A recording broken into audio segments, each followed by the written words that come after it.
Assalamualaikum warahmatullahi wabarakatuh. Perkenalkan, nama saya Novan Gifari. Saya dari kelas Retorika IKC dengan NIM saya 153210085.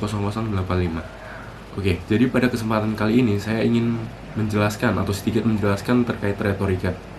Mulai dari apa itu retorika, contoh dari retorika itu sendiri, hingga manfaat retorika bagi mahasiswa ilmu komunikasi gitu. Yang pertama, apa sih retorika itu?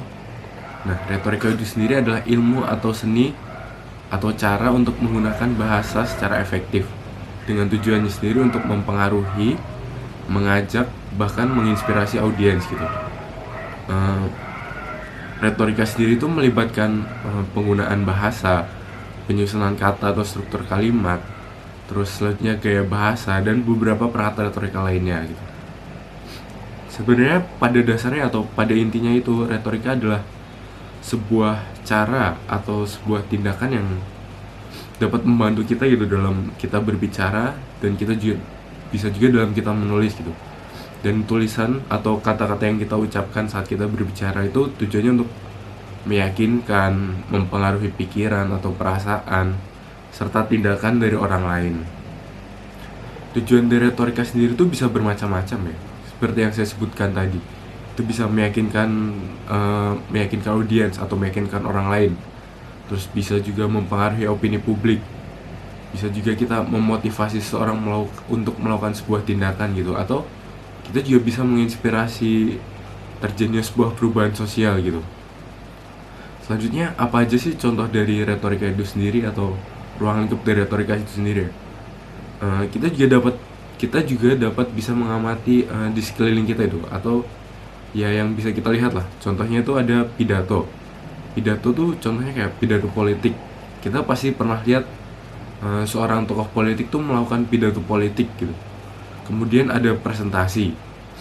Presentasi sendiri, kita bahkan sebagai mahasiswa juga kan sering melakukan presentasi gitu, menjelaskan materi.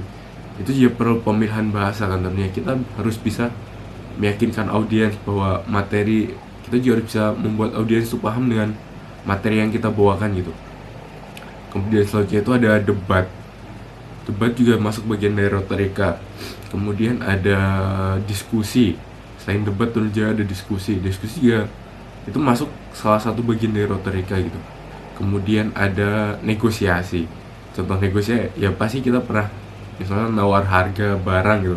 Kalau kita mau beli barang, kita juga harus perlu nawar-nawar harga barangnya gitu kan. Yang terakhir, ini manfaat dari retorika itu sendiri bagi kita, bagi mahasiswa ilmu komunikasi gitu. Yang pertama tentu saja ketika kita mempelajari retorika itu kita bisa meningkatkan kemampuan kita dalam berbicara gitu. Karena retorika sendiri kan membantu kita dalam menggunakan bahasa secara efektif gitu. Jadi ketika kita bisa menggunakan bahasa itu secara efektif, maka kemampuan berbicara kita juga tentu akan meningkat gitu. Selanjutnya itu meningkatkan keterampilan presentasi. Kita sebagai mahasiswa ilmu komunikasi atau bahkan di luar ilmu komunikasi juga pasti kita juga melakukan presentasi. Bahkan suatu saat di dunia pekerjaan pun kita juga pasti tetap akan melakukan presentasi gitu. Kemudian kita juga ketika kita belajar retorika, kita juga meningkatkan kemampuan kita dalam persuasif gitu. Persuasif itu mengajak orang lain untuk melakukan apa yang dia mengajak orang lain gitu. Selanjutnya kita juga bisa memahami, atau kita juga bisa menggunakan retorika untuk melakukan analisis, memahami komunikasi atau menganalisis sebuah komunikasi gitu. Karena retorika sendiri itu bisa menganalisis mulai dari, kan tadi contohnya retorika itu ada pidato publik, terus iklan juga kan tujuan untuk mengajak masyarakat. Jadi kita bisa melakukan analisis komunikasi itu ketika kita mempelajari retorika gitu. Nah, sekian penjelasan yang dapat saya jelaskan. Kurang lebihnya mohon maaf. Wassalamualaikum warahmatullahi wabarakatuh.